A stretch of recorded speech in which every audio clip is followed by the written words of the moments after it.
es vamos a fundamentar justamente la práctica que hoy están experimentando, pues el miércoles de ceniza. Vamos a ver cómo es Antiguo Testamento, pues vamos a empezar viendo cómo las raíces de esta práctica son judías. Entonces hay una serie de citas, pero espérenme que no traje mis lentes. Espérenme un momentito. Sí.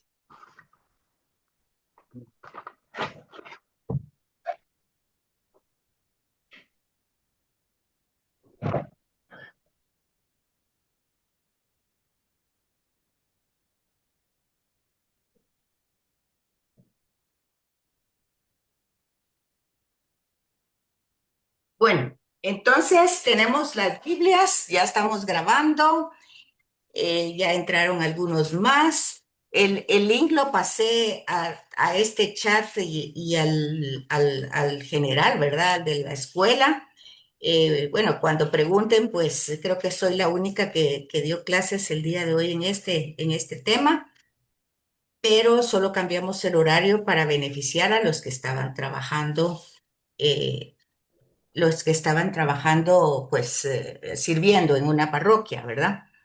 Entonces, primero necesito que vayamos y busquemos en nuestra Biblia. Hoy es un paréntesis porque necesitamos fundamentar el tema de hoy. Ustedes que son predicadores, o al menos que están en ese diplomado, para que ustedes capten la relación que hay desde lo que se vive hoy, digamos, hoy lo que vivimos como una práctica religiosa cristiana, el inicio de un acontecimiento, ¿verdad? La preparación para ese acontecimiento. Ante todo, tenemos que dejar claro que la cuaresma no es la parte importante. La cuaresma es preparación para la parte importante. O sea, cuando hablamos de cuaresma estamos hablando de 40 días que se preparan para un acontecimiento. Y el acontecimiento se llama Triduo Pascual.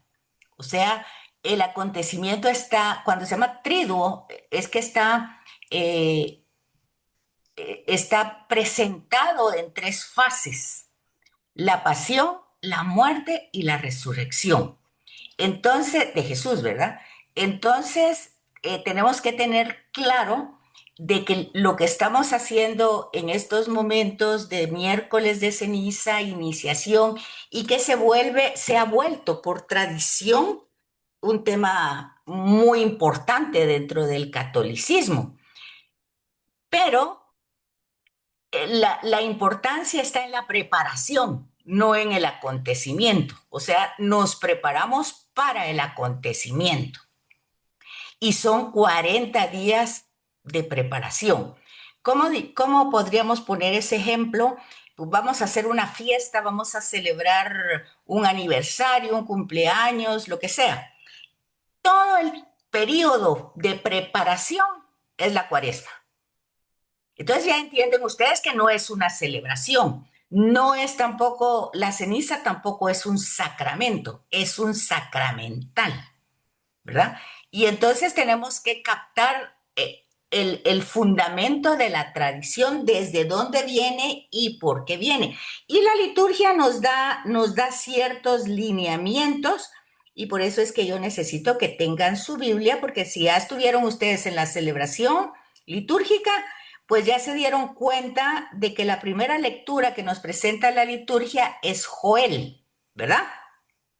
Si estuvieron en la celebración, si no estuvieron, de todas maneras tenemos que comprender los lineamientos. Entonces, para empezar, busquemos el profeta Joel, el cual está en el Antiguo Testamento, ¿verdad? No lo vayan a buscar en otro lado. Antiguo Testamento, Joel. Entre están clasificados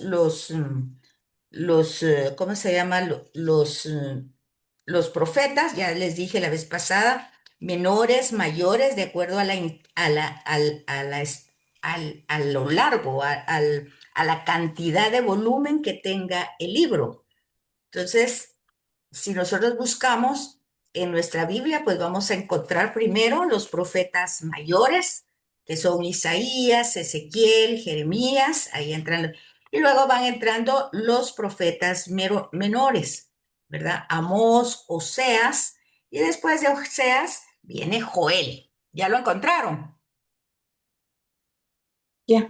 Bueno, entonces cuando nosotros entramos a un texto del Antiguo Testamento, como no conocemos toda la Sagrada Escritura como está, lo lógico es un libro.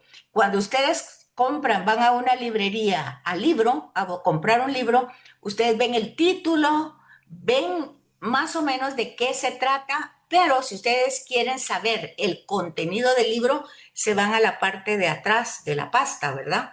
Y ahí van a encontrar los lineamientos. Pues su Biblia de estudio tiene, al principio de cada libro, tiene autor, fecha, composición, tema y luego mensaje religioso, Joel. Y así, si ustedes van a buscar cualquier libro que ustedes van a utilizar del Antiguo Testamento, ustedes entran al inicio del libro y ahí está la introducción del libro. Es necesario que nosotros lo leamos porque necesitamos conocer el contexto. Nosotros no podemos predicar, enseñar, transmitir, ya lo he dicho varias veces, desde lo que nosotros creemos, pensamos, opinamos, sino, o lo que yo tengo una idea, o esto yo no creo que sea así. Nosotros tenemos que ir al libro, al texto. Y desde ese texto, pues entonces ya vamos creando lo que va a ser una enseñanza, una predicación, entendiendo el contexto y la composición, por qué fue que se dijo esto y cuándo se dijo. Entonces, imagínense que aquí en Joel dice que el texto bíblico no nos dice, no nos da mayor información de este Joel, solo que es hijo de Fatuel y el nombre significa el Señor es Dios. Tampoco habla mucho de la época en que trabajó, porque acuérdense que cuando vemos profetas, pues un profeta no nace profeta, es elegido para una misión y se acaba la misión y se acaba el trabajo, por decir así. Entonces, estos personajes tienen que ver con el momento histórico que se está hablando. Entonces, parece que este Joel está representando al reino del norte. O sea que aquí tenemos que entrar en otro conocimiento, si no lo tenemos, que el reino, las 12 tribus se han dividido. Eso pasó a partir de que murió Salomón, que realmente su problema mayor, aparte de que le había pedido a Dios la sabiduría, pero resulta que por las alianzas que hizo con otras culturas, y fueron alianzas donde él se casó, ¿verdad? Llevó o sea, hizo lazos familiares con otras personas, de otras culturas, y lo que pasó fue que estas culturas llevaron su religiosidad, llevaron sus costumbres a Israel. Entonces, cuando él murió, Salomón, el reino se dividió en dos partes, reino del norte, que es Israel, Samaria, Israel, y reino del sur, que es Judá, Jerusalén. Entonces aquí nos dice que el enemigo del norte, o sea, Israel, ¿verdad?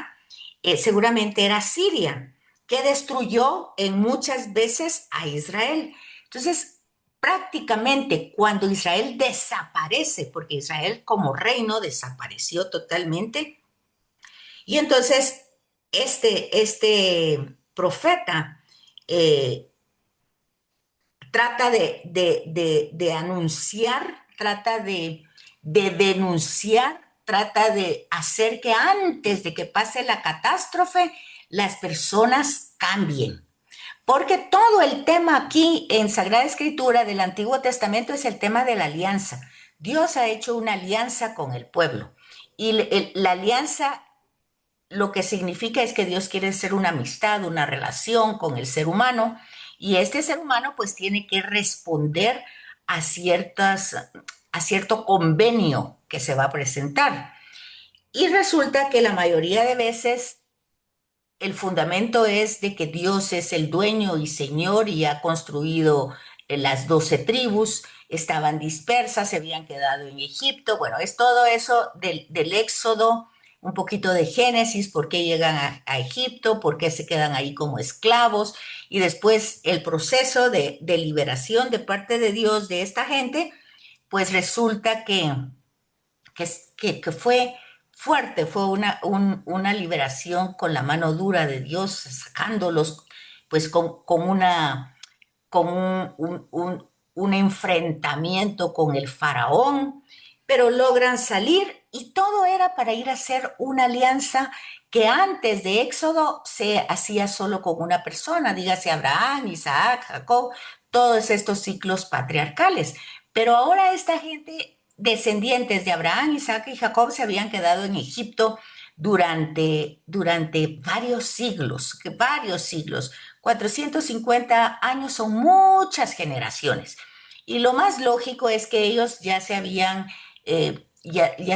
nutrido por toda la cultura egipcia y ya pues realmente no tenían mucho recuerdo de lo que era Yahvé. Entonces, pero pues clamaron, pidieron ayuda, auxilio, y entonces viene toda la acción liberadora de parte de Dios.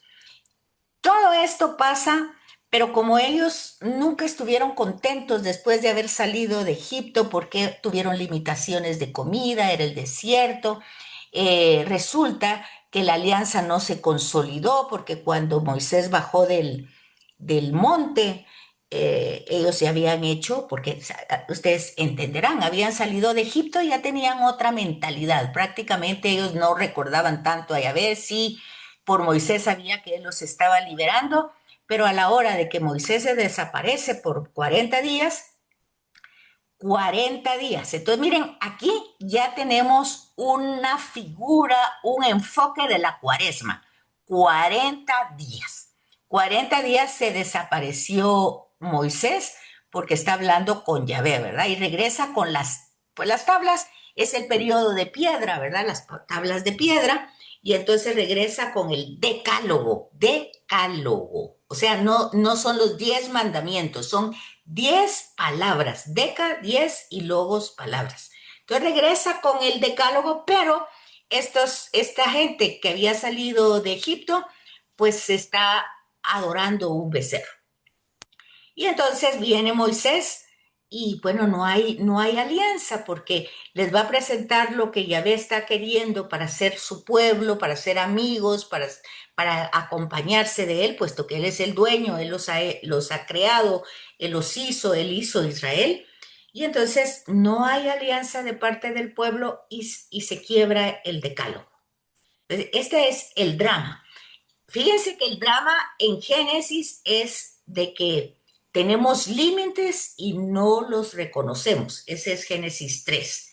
El hecho de que se presente que pueden comer de todos los árboles menos de este no es una prohibición, sino que lo tienen todo para ser felices, pero esto lo tienen que respetar. Bueno, pues el punto es que no respetamos nuestros límites. Al no respetar nuestros límites, caemos en un desorden personal y comunitario, porque vamos afectando a los demás de tal manera que ya en el capítulo 4 del Génesis, Caín está matando a Abel, en el capítulo 5, 6, 7, 8 ya es el diluvio y luego es la Torre de Babel. O sea, hacemos una gran destrucción, un gran desorden por no respetar límites. Hasta ahí Génesis del 1 al 11. Luego empieza la historia de la salvación y se van dando alianzas. Si uno quiere ver, y ahí tendríamos que entrar nosotros, Génesis 15 es una alianza, pero esa alianza va a estar en el contexto de la historia que se está viviendo en Génesis 15. ¿Y cuál es la historia? Tribal, o sea, son tribus, son nómadas, o sea, que no están en un lugar, sino que son pastores, van buscando agua y alimento para los animales, y entonces pasan la noche en un lugar donde pueden estar tranquilos, pero ahí hay ¿qué dijera yo? Hay tranquilidad en el sentido que hay agua y alimento, pero como están por esa noche, desconocen la situación.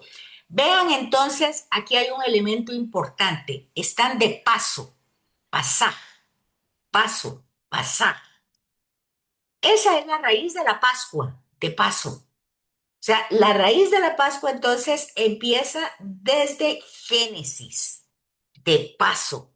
Son tribus, son nómadas, son pastores, están buscando animales. Ojo con lo que van a leer, no, ahorita no nos va a dar tiempo. Génesis 15. Ese Génesis 15, cuando ustedes lo lean, van a descubrir que esa misma historia, no exactamente igual, porque la historia, el tema se repite, pero no es igual, lo va a vivir Isaac y lo va a vivir Jacob. O sea, Dios va a hacer una alianza también con Isaac y va a hacer una alianza con Jacob. Ahora, ¿cómo podemos buscar eso? Ya tenemos Génesis 15, ¿sí? ¿Ya se fijaron en Génesis 15? ¿Ya se fijaron? No es que ya lo leyeron, pero ya lo buscaron y ya vieron qué dice en Génesis 15.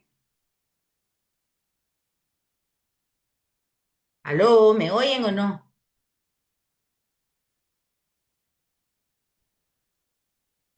Si es que estábamos en Joel, ahorita Génesis No, pero 15, alianza con promesa. déjenlo ahí aparte. Ese es el día de hoy, pero estamos yendo para atrás, porque nuestro curso es Antiguo Testamento y lo que yo quiero es que ustedes fundamenten la acción de hoy en el Antiguo Testamento. Entonces, hoy está la lectura de Joel, pero yo les dije, tienen que ir retrospectivamente para ver dónde empieza toda esta experiencia de hoy. ¿Sí captan?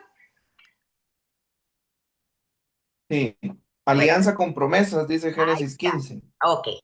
Tampoco lo vamos a leer, solo déjenlo apartado, señalado porque lo tienen que leer en otro momento.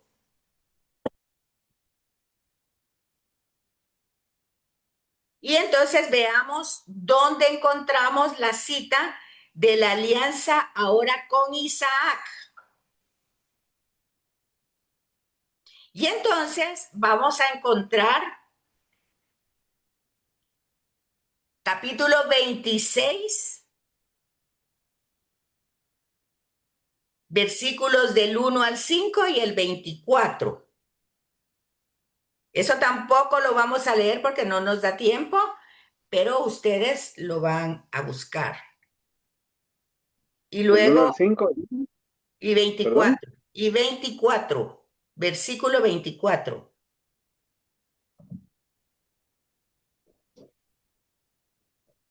Génesis 26. ¿Ya lo encontraron? Solo para que lo dejen separado. Ya, Génesis ahora buscamos Perdón, la de Jacob. Buscamos la de Jacob, por favor. Y ahí nos vamos, buscamos Génesis. y ahí nos vamos con Jacob, Génesis 28 y Génesis 32. Y ahora nos vamos al Sinaí con Moisés.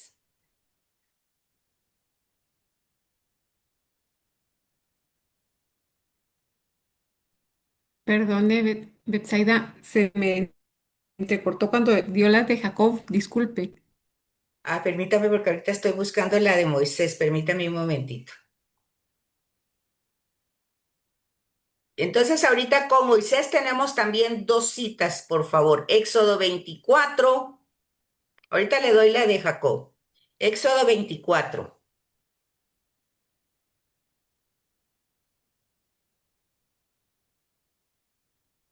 Con Jacob son dos.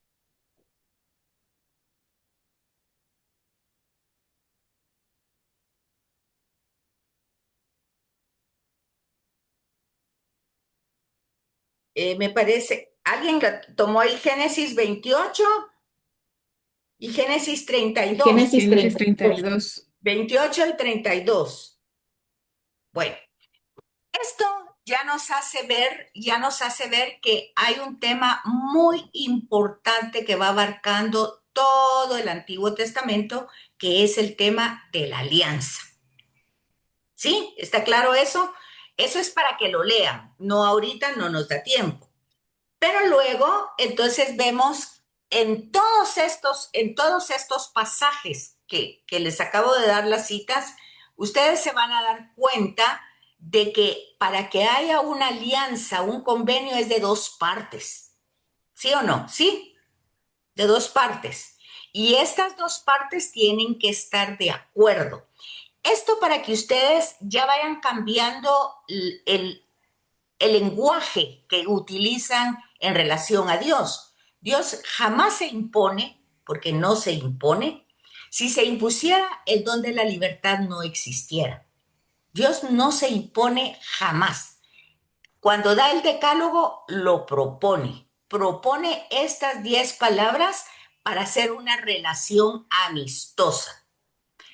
Y ustedes se van a dar cuenta que en estas citas que les di, cuando la lean, el personaje humano nunca pasa, lo cual significa que no hay alianza. Solo está una parte que logra pasar en el convenio y es Yahvé. Por ejemplo, para darles un ejemplo y vean cómo tienen que leer el texto, Génesis 15 va a ser la alianza en el contexto nómada pastoral y tribal. O sea, tribus nómadas pastoras. ¿Cómo hacían ellos los convenios? Esa es la pregunta que ustedes tienen que fijarse. ¿Cómo hacían ellos las alianzas? Y ustedes van a leer ese texto y se van a dar cuenta que las alianzas se hacían matando unos animales y abriéndolos así de par abiertos, desde su estómago abiertos, y las dos partes contratantes pasaban en medio de esos dos animales. Y ustedes, si van a leer el texto, que espero que lo hagan, entonces se van a dar cuenta que pasa una lumbrera humeante y eso representa Yahvé desde la tradición eloísta. O sea, aquí para hablar de Dios se van a utilizar elementos. Miren toda la información que les estoy diciendo. Ya vimos la tradición sacerdotal con Génesis 1 en el himno. ¿Se acuerdan? Génesis 1, el himno de la creación. Va, ya vimos la tradición sacerdotal. Ya vimos la tradición ya vista. Génesis 2, 4b al 3, 24. Se utilizan formas humanas para hablar de Dios. ¿Se acuerdan? Antropomorfismos. ¿Se acuerdan?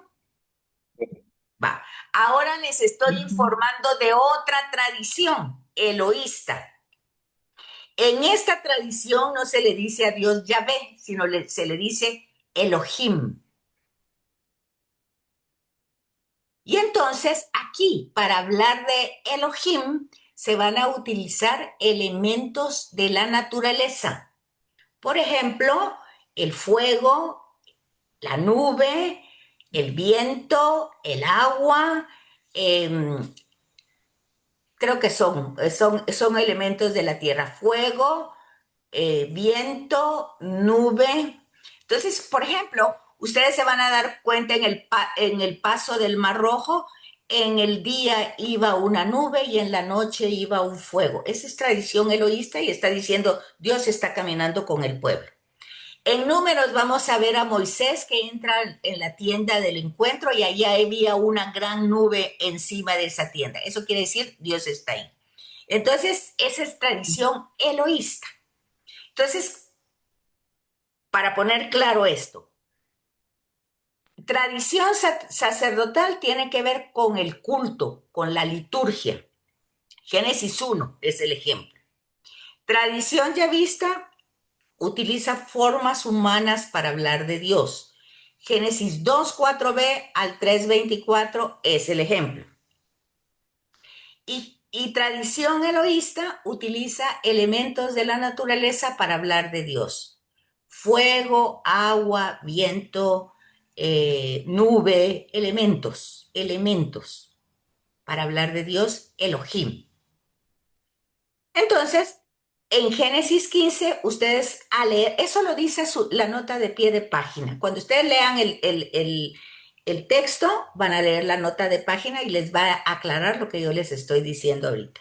Entonces, lo que está diciendo Génesis 15 es que se está haciendo una alianza que la propone Yahvé, es iniciativa de Dios, pero a la hora de concretizar la alianza, resulta que pasa el fuego en medio de los animales que significaban que si alguien no cumplía, pongan atención con eso, si alguien no cumplía con el compromiso del acuerdo, vivía la suerte de esos animales. ¿Y qué suerte iban a tener esos animales que ya estaban muertos y que estaban abiertos así de par en par? ¿Qué significaba? Pues que iban a venir los buitres, les iban a quitar los ojos, se iban a podrir. Toda esa era, como decir, las consecuencias a la parte que no cumpla con lo que le corresponde. Y resulta que el texto va a decir que cuando le tocó pasar a Abraham, le dio un sopor y no pasó. Es decir, que le dio como un vaír. Y eso que era Abraham. Y no pasó. Bueno, y así van a encontrar ustedes algo no igual, pero parecido en la alianza con Isaac y con Jacob, que no logra conciliarse la alianza en las dos partes, lo cual significa una sola cosa, que es la que está revelando ahí el Antiguo Testamento. Esta alianza la propone Dios y es unilateral. ¿Entienden la palabra? Unilateral. Es solo de parte de Dios, porque el ser humano no logra pasar nunca. ¿Vamos ahí? ¿Hasta ahí van conmigo o no? ¿Dudas, preguntas? ¿Está claro? ¿Está claro? Sí, vamos bien. Vamos bien. Bueno, luego ya rapidito dije la historia, por hambruna se van todos los hijos de Jacob y Jacob a Egipto, se quedan ahí durante muchos siglos y bueno, se quedan como esclavos. Y entonces viene otra historia, ¿verdad? Moisés. Ya antes han contado la historia de Moisés. Bueno, el hecho es que Moisés está ahí pastando a sus animales, pero ya no es nómada. Moisés ya no es nómada. Moisés está pastando a su rebaño. Y este rebaño, él es el dueño. Entonces viene él y ahí ve aquella zarza que ardía. ¿Se acuerdan de la zarza que ardía? Bueno, entonces se Sí. acerca y lo envían como instrumento para liberar al pueblo de Israel. Pues no es el pueblo de Israel, son los descendientes de Jacob, pero a Jacob en el capítulo 32 le han cambiado el nombre, ya no se llama Jacob, se llama Israel. Entonces son los hijos de Israel. Entonces aquí lo que pasa es de que él va a negociar con el faraón de que Elohim quieren que vayan al Sinaí a hacer una adoración al Dios de ellos, a sus ancestros. Pero el faraón pues endurece el corazón y no los deja salir. Y entonces entran las plagas y todo lo que pasa porque Dios con manos fuertes los saca y van al Sinaí. En el Sinaí ya no se va a hacer una alianza con una persona, ahora va a ser con un grupo de gente, llámese migrantes, llámese esclavos que salieron, no son pueblo, son descendientes de los patriarcas, han perdido su identidad, pero ahí la van a recuperar en el Sinaí. Y eso es lo que quiere Dios, que recuperen su identidad y hagan una relación con Él. Fíjense todos los elementos que van aquí. Primero, que este grupo recupere su identidad, reconozca quién es, que se le ha olvidado, que lo ha perdido por los siglos que pasaron, por todas las equivocaciones, por todo lo que ustedes quieran. Pero Dios les va a devolver su identidad. Y entonces, pues ahí está pero Moisés sube para traer este decálogo. 10 palabras, decálogo. Deca 10, logo palabras. Entonces, ahí van a estar ellos. Pero Moisés se tarda y al tardarse, ellos hacen un becerro y lo empiezan a adorar. Cuando baja Moisés, ve eso, rompe las tablas, no hay alianza. ¿Vamos ahí? No hay alianza o sí hay alianza. Sí hay alianza. No hay alianza. Se rompieron las tablas. No, ¿Ah? ¿Alguien habló? ¿Alguien quiere decir algo?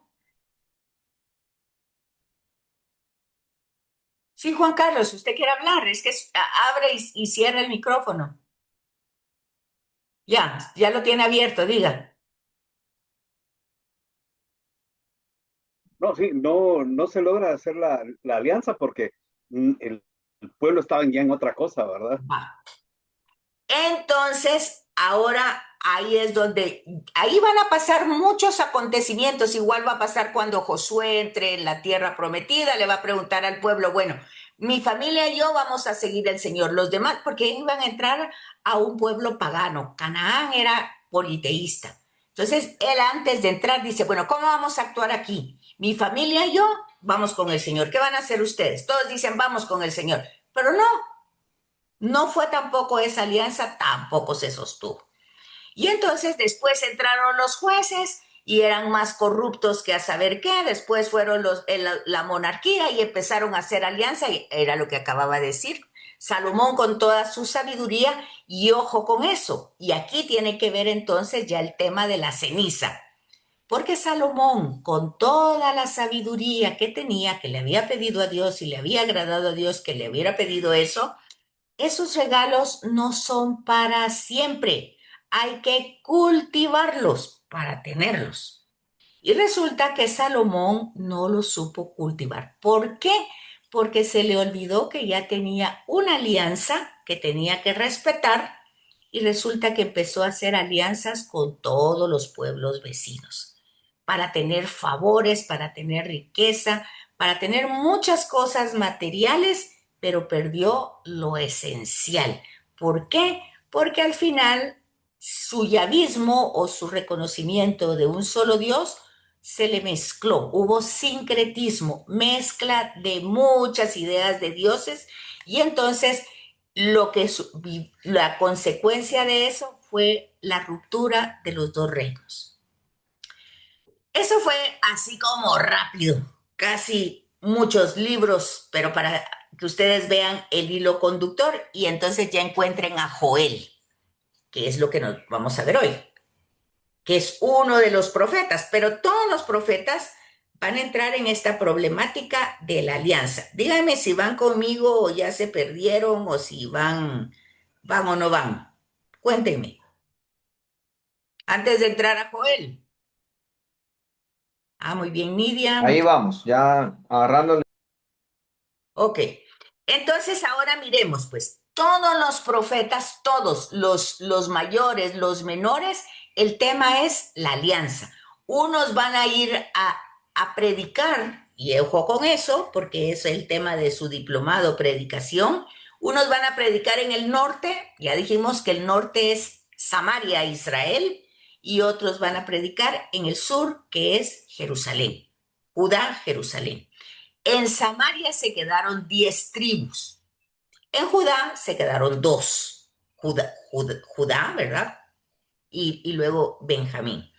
Y ahora dice aquí, y era lo que estábamos viendo, el tema de Joel, ¿verdad? ¿Ya teníamos a Joel? Ya. Entonces, oigan, en su introducción dice, esta obra es una poderosa creación literaria y significativa del modo de profetizar. O sea, aquí hay un ejemplo de profetización o de predicación. El profeta toma como punto de partida las catástrofes que pasan en la ciudad. Hubo una gran plaga de langosta que arruinó toda la agricultura. Y entonces él toma parte de la situación. Ojo con esto. Entonces, el tema no empieza con el espíritu, empieza con la historia real. ¿Cuál es la historia real? La catástrofe que se está viviendo. ¿Cuál es la catástrofe? Se arruinó toda la agricultura y habían muchos insectos, no solo era uno. Y él está observando todo lo que sucede, que son olas y nubes invasoras. Ha contemplado con detalle toda la destrucción que hace estos animales a las plantas. Y en su imaginación poética, la plaga de langosta se convierte en un ejército que está ordenado para asaltar y conquistar la ciudad de Israel. Es un primer paso de la poesía, de la revelación poética. Luego, esa catástrofe se vuelve nacional. Y entonces aquí se pide una acción religiosa, una expiación. Aquí entra la palabra, expiación. Entonces, ese es nuestro contexto de la ceniza. Expiación. ¿Conocen la palabra? ¿Entienden qué quiere decir esa palabra? ¿Qué quiere decir, Juan Carlos? Expiar. Expiar es como No, no, no. limpiar, limpiar. Como limpiar. ¿Qué Sí, dicen los demás? Así entienden ustedes Es un la acto de borrar. borrar, como limpiar, pagar. pagar. Bueno, tienen que buscar la palabra Satisfacer bien. la culpa de un pecado. Satisfacer la culpa de un pecado. Bueno, eso ya entra en un contexto ya más definido, ¿verdad? Pero en general es como limpiar, es como purgar, es como borrar. Bueno, Pagar. tiene varios sinónimos, búsquenlo para que sepan lo que están haciendo. Entonces, esta catástrofe es tan grande que se busca una acción de expiación. Eso es una forma religiosa, eso solo lo puede hacer Dios, eso no lo puede hacer nadie. Entonces, ya ahí está nuestro contexto de la ceniza hoy. Hoy no es ir por tradición, porque todo el mundo va, porque hay que ponerle ceniza a todos en la cabeza. No, la conciencia es esta. He pecado y necesito ser expiado, liberado, limpiado, purificado. ¿Quién va con esa intención? Todo el mundo corriendo a recibir la ceniza en la cabeza sin eso interno. Así no funciona. Hay que leer el Evangelio entonces, porque no es el gesto lo que limpia. Eso lo va a decir el Salmo. Es un corazón adolorido, tú no lo desprecias. Sentir vergüenza por lo que he hecho, no delante de todo el mundo, delante de Dios. Ya después nos arreglamos con el mundo, pero primero es Él. O sea, ¿quién fue con un corazón contrito, adolorido, después de haber pasado? Porque luego van a venir las penitenciales, corriendo también a decir rápidamente que lo que hice, ya estuvo, ya estoy. Pues no, no funciona así. Hay todo un trasfondo bíblico de esa práctica. Y ese trasfondo bíblico que vimos hasta Salomón, hasta los reyes y todos estos y la división del reino son consecuencias por el pecado. O sea, el pecado en la Biblia no es cualquier cosita. Es decirle no a Dios, es darle la espalda a Dios. Eso es. No es un adulterio así nada más, o una mentira así nomás, o un robo así no. No es nada de eso. Es simplemente que no me da la gana tener una relación amistosa con Dios y prefiero adulterar, robar o hacer lo que yo quiera hacer, lo que me dé la gana hacer. Llámese como sea.